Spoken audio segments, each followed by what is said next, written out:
A very good morning, dear students. I am your commerce teacher Sanjana. I hope all of you are perfectly well.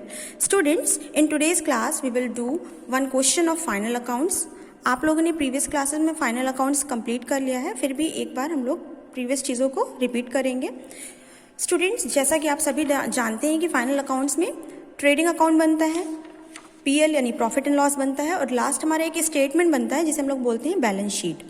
यहाँ पे आपको specimen दिया है trading account का. ठीक है, ये स्पेसिमेन में क्या, ये कोई ज़रूरी नहीं है आपको ये सब चीज़ें लर्न नहीं करनी होती है, तो क्वेश्चन करते करते आपको खुद ही पता चल जाता है.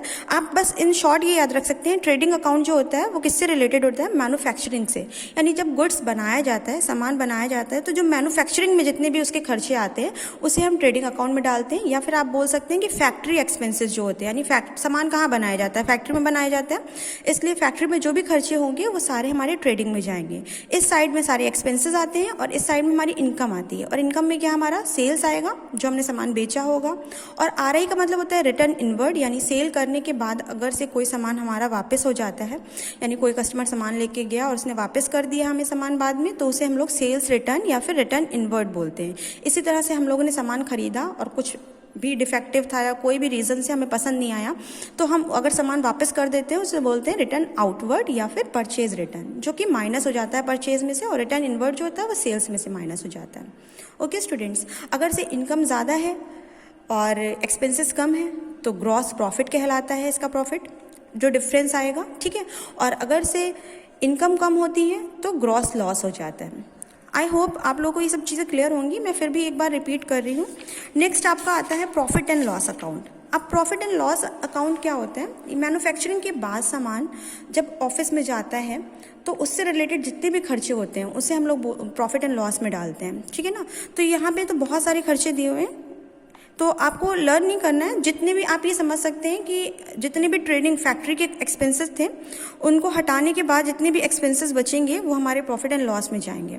ठीक है ना, और ग्रॉस प्रॉफिट या ग्रॉस लॉस जो भी होता है उसे ट्रांसफ़र करना आता है. अगर से ग्रॉस प्रॉफिट हो रहा है तो वो इनकम साइड में इस साइड में आ जाएगा, इस साइड से रिवर्स आता है. ठीक है, क्रॉसिंग डायरेक्शन में आता है. जब ग्रॉस प्रॉफिट हो रहा होता है तो बाय में ट्रांसफ़र कर देते हैं, ग्रॉस लॉस हो रहा होता है तो टू में ट्रांसफ़र कर देते हैं. उसके बाद सैलरीज एंड वेजेस, रेंट, ये सारे ऑफिस एक्सपेंसेस हैं जो प्रॉफिट एंड लॉस में डाले जाते हैं. इसके अलावा हमारे डेप्रिसिएशन, यानी कोई भी डेप्रिसिएशन मतलब क्या होता है, ये सब टर्म्स अभी आपके आगे भी आएंगे. डेप्रिसिएशन मतलब होता है किसी चीज़ की वैल्यू जब कम हो जाती है तो वो भी हमारा लॉस है, इसलिए प्रॉफिट एंड लॉस में लॉस साइड में आ रहा है. ठीक है, इस तरह से सब चीज़ों को डालने के बाद जो डिफरेंस आता है, अगर से वही सेम चीज़ है कि अगर से इनकम ज़्यादा होती है एक्सपेंसेस कम होते हैं तो नेट प्रॉफिट कहलाता है इसका प्रॉफिट, और अगर से लॉस जो एक्सपेंसेस ज़्यादा हो जाते हैं तो उसे हम लोग नेट लॉस बोलते हैं, जो कैपिटल अकाउंट में ट्रांसफ़र किया जाता है. ओके स्टूडेंट्स, लास्ट हम लोग का जो स्टेटमेंट है वो है हमारा बैलेंस शीट. ये आप एक बार रिवीजन के तौर पे ले सकते हैं. ठीक है, उसके बाद हमारा क्या है, बैलेंस शीट है. बैलेंस शीट को दो ऑर्डर्स में बनाया सकता है, ऑर्डर ऑफ लिक्विडिटी है या फिर ऑर्डर ऑफ परमानेंसी है. तो आप किसी भी ऑर्डर में अप्लाई कर सकते हैं. यहाँ पे क्या चीज़ें मेन हैं वो चीज़ें आपको देखना है, लायबिलिटीज़ और एसेट्स. लायबिलिटीज़ क्या होती हैं, जो भी हमारी रिस्पॉन्सिबिलिटीज़ हैं जो हमें चुकानी है किसी को, उसे लायबिलिटीज़ बोलते हैं. और एसेट्स मतलब हमारी होती हैं जितनी भी प्रॉपर्टीज़ होती हैं, संपत्तियाँ जिसको बोलते हैं. ठीक है ना, जैसे बिजनेस में बहुत सारी चीज़ें लॉन्ग टर्म के लिए ले लेते हैं, जैसे बिल्डिंग हो गई, फर्नीचर हो गया, लैंड हो गया. ठीक है ना, डेटर्स मतलब जो पैसा देंगे. ठीक है ना, ये भी हमारा, ये पैसा इनसे मिलेगा तो है ही है ना पैसा, तो ये हमारी प्रॉपर्टीज़ में काउंट होते हैं. कैश, अगर से हमारे cash in bank, cash in hand, cash at bank, ये सब जो होते हैं ये सब हमारी एसेट्स में काउंट होते हैं. और लायबिलिटीज़ क्या होती हैं, कैपिटल सबसे बड़ी लायबिलिटी होती है, ये बात याद रखिएगा. कैपिटल, क्योंकि ऑलमोस्ट कैपिटल क्या ये माना जाता है कि कहीं ना कहीं से आपने ली होगी कैपिटल, इसलिए इसको बोलते हैं कैपिटल. ठीक है, तो ये हमारी जो रिस्पॉन्सिबिलिटी मानी जाती है. नेक्स्ट आपका है क्रेडिटर्स. क्रेडिटर्स कौन होते हैं, जो पैसा हमसे लेंगे, ये हमारी रिस्पॉन्सिबिलिटी है इनको पैसा देना. लोन अगर से लिया है तो वो भी हमारी, बिल्स पेबल्स, इनके आगे ही लिखा हुआ है पेबल यानी चुकाना है, तो ये भी हमारी लायबिलिटी है. बैंक ओवरड्राफ्ट क्या होता है, जब बैंक से हम लोग, एक तरह से ये एक फैसिलिटी होती है जो शॉर्ट टर्म के लिए बैंक सबको नहीं देता है, वैसे बहुत कम कस्टमर्स को देता है, लेकिन आप इसको समझ सकते हैं ये भी एक लोन की तरह होता है. जैसे आपके अकाउंट में 1000 रुपये हैं और आपको 2000 रुपये आपने अकाउंट से निकाल लिए, ऐसा तो पहले जनरली होता ही नहीं है, लेकिन बैंक कुछ कस्टमर्स को ऐसी फैसिलिटी देता है कि वो अपने अकाउंट में जितना भी बैलेंस है उससे ज़्यादा पैसा निकाल सकते हैं, तो उसे हम लोग बोलते हैं बैंक ओवरड्राफ्ट. ये भी हमारी रिस्पॉन्सिबिलिटी, बाद में चुकाना पड़ता है बैंक को. ठीक है ना। तो ये एक छोटा सा रिकैप था। इसके बाद एक क्वेश्चन मैं आपको बताऊंगी, क्वेश्चन नंबर 13। क्वेश्चन नंबर 13 है जिसमें आपको क्या करना है, ट्रेडिंग प्रॉफिट एंड लॉस और बैलेंस शीट बनानी है।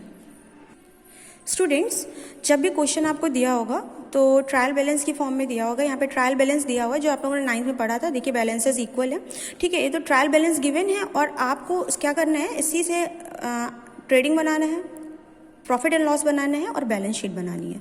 तो आपको इसमें से फाइंड आउट करना होगा कि क्या चीज़ें पढ़नी है, ठीक है।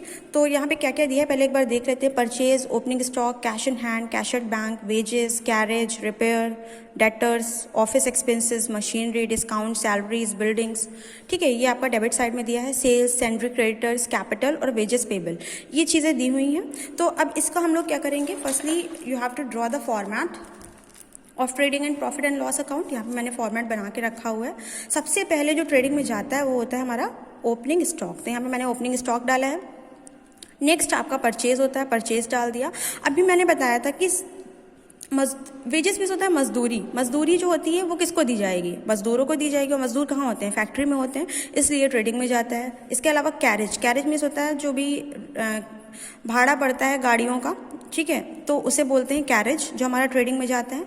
इसके अलावा सेल्स, जो भी सामान बेचा होगा वो यहाँ पे आएगा। और क्लोजिंग स्टॉक आता है। और इसके बाद जब आप इसको टोटल करेंगे और इस साइड का टोटल करेंगे तो इस साइड वाला ज़्यादा आ रहा है, यानी इनकम ज़्यादा है और खर्चे कम है। तो इनकम कितनी आ रही है, 13,800 आ रहा है। और जब आप इसको टोटल करके डिफरेंस करेंगे तो आएगा आपका 2,387, जो हमारा ग्रॉस प्रॉफिट कहलाएगा। और इस ग्रॉस प्रॉफिट को हम लोग कहाँ ट्रांसफर कर देंगे, प्रॉफिट एंड लॉस अकाउंट में ट्रांसफर करेंगे। अब ये प्रॉफिट है और ये ट्रांसफर होकर कहाँ आ गया है, इस साइड में आ गया। ये प्रॉफिट एंड लॉस इसी के नीचे ही बना हुआ है। अब आपका ये जो हम लोग का 2 साइड में ग्रॉस प्रॉफिट आ रहा था उसको हम लोग बाय साइड में ट्रांसफर कर देंगे। बीडी मतलब होता है ब्रॉड डाउन, यानी यहाँ से कैरी करके इसको यहाँ पे ब्रॉड डाउन किया गया है, लाया गया है, ठीक है। उसके बाद अब क्या है, इसके बाद हम लोग को प्रॉफिट एंड लॉस के सारे आइटम्स डालने हैं। रिपेयर, ऑफिस एक्सपेंसेस, यहाँ पे तो ऑफिस लगा ही हुआ है, डिस्काउंट, सैलरीज, ये सारे हमारे क्या हैं। अच्छा, आपको अगर से इसमें कंफ्यूजन हो रही है कि कौन कौन से प्रॉफिट एंड लॉस में डालने हैं, तो जब आप ट्रेडिंग का आपको कंफर्म है कि कौन कौन सी चीज़ें जाती हैं ट्रेडिंग में, उसके बाद आप बैलेंस शीट के आइटम्स को अलग कर लीजिए। जैसे यहाँ पे हम लोग का क्वेश्चन है तो इसमें हम लोग का परचेजेस दिया हुआ है। परचेज हमको पता है ओपनिंग उसमें जाता है हमारा ट्रेडिंग में, ओपनिंग स्टॉक भी हो चुका है। Cash in hand, cash at bank, ये बैलेंस शीट के हैं, ये हमारी एसेट्स हैं। वेजेस, कैरेज हो चुका है। तो अब बचा कौन, रिपेयर, ये बैलेंस शीट में भी नहीं जाता है, ट्रेडिंग में भी नहीं जाता है, तो ये कहाँ जाएगा, हमारा प्रॉफिट एंड लॉस में जाएगा। इस तरह से भी आप देख सकते हैं, ठीक है ना। नेक्स्ट आपका है डेटर्स। डेटर्स हमारा बैलेंस शीट से रिलेटेड है। ऑफिस एक्सपेंसेस, इसमें तो ऑफिस लगा ही हुआ है तो ये प्रॉफिट एंड लॉस में ही जाएगा। मशीन हमारी एसेट्स होती है। डिस्काउंट, अब ये हमारा कहीं नहीं जाता है, इसलिए हमने डिस्काउंट भी इसी में डालना है। उसके बाद सैलरीज, सैलरीज भी हमारा ट्रेडिंग में नहीं जाता है, ना ही बैलेंस शीट में जाएगा, तो ये हमारा कहाँ जाएगा, प्रॉफिट एंड लॉस में जाएगा। ओके स्टूडेंट्स, इस तरह से आप लोग जब करेंगे तो फिर इसको टोटल करेंगे तो इस साइड का ज़्यादा होगा। और जब माइनस करके डिफरेंस निकालेंगे, डिफरेंस कैसे आपको निकालना है ये देखिएगा। जैसे इस साइड आपको दिख रहा है 2,387 है और इस साइड में 1 2 3 4, इन सबको जब आप टोटल करेंगे क्या है हम लोग का 215, नेक्स्ट है 275, नेक्स्ट है 90 एंड नेक्स्ट है 347। जब आप इनको प्लस करेंगे 17, 1 कैरी हो जाएगा, 9 1 10 17, 21 22, 2 कैरी हो गया, 2 2 4 2 6 6 3 9, 927 आ रहा है। और इस साइड में टोटल कितना था 2,387, 2,387 माइनस करेंगे 927 में से तो 0 6, 13 में से 9 जाएगा 4, 1460 और यही हमारा नेट प्रॉफिट आता है। आपको डिफरेंस डालना होता है, इसीलिए मैंने करके दिखाया है। ओके स्टूडेंट्स, इतना करने के बाद अब ये नेट प्रॉफिट, जो इसका प्रॉफिट होता है उसे ग्रॉस प्रॉफिट बोलते हैं और इसका प्रॉफिट को नेट प्रॉफिट बोलते हैं। After that you have to make balance sheet. Balance sheet बनानी है, लायबिलिटीज और एसेट्स, याद रखिएगा इसमें लायबिलिटीज और एसेट्स होती हैं, यानी जो भी रिस्पॉन्सिबिलिटीज, जो चीज़ें हमें पे करनी है वो हमारी लायबिलिटीज और जो हमारी प्रॉपर्टीज है वो हमारी एसेट्स। तो cash in hand, cash at bank, debtors यानी जो पैसा देंगे, ये पैसा हमें दे रहे हैं इसलिए प्रॉपर्टीज में काउंट होते हैं। मशीन हमारी प्रॉपर्टी है, बिल्डिंग। और लास्ट में एक बात याद रखिएगा, जैसे इन क्वेश्चंस में क्लोजिंग स्टॉक जो होता है वो हमेशा एट द लास्ट दिया होता है, इन ट्रायल बैलेंस में नहीं दिया होता है, नीचे दिया होता है।